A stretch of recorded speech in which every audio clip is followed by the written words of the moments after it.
Good morning! So ayan guys, for today's video, gagawa tayo ng tutorial kung paano mag-prep sa 7-Eleven. So ayan, let's go! So ayan guys, nandito na tayo. Pupunta muna tayo sa Google. Tapos type natin yung ibon.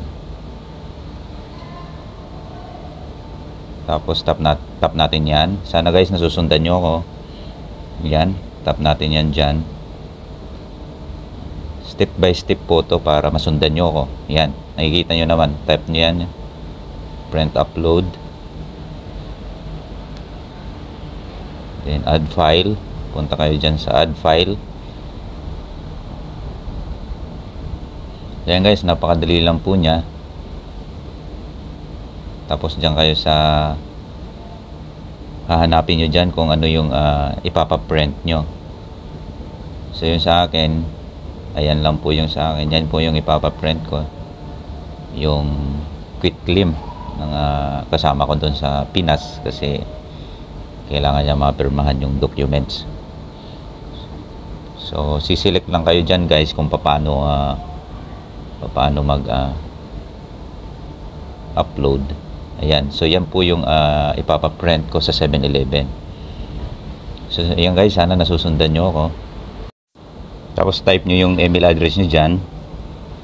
Tapos antayin nyo yung code. Sisend sa inyo nyan. So ayan na po yung QR code natin. Punta na tayo sa 7-Eleven. So ayan, nandito na po ako sa 7-Eleven. Sana nasusundan nyo ako dyan.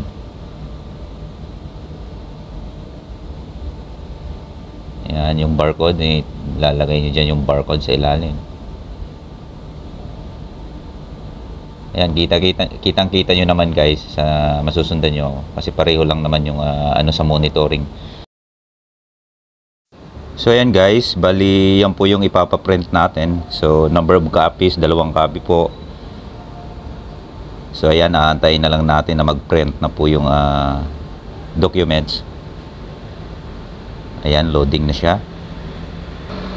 Ayan na po guys, nag-print na siya.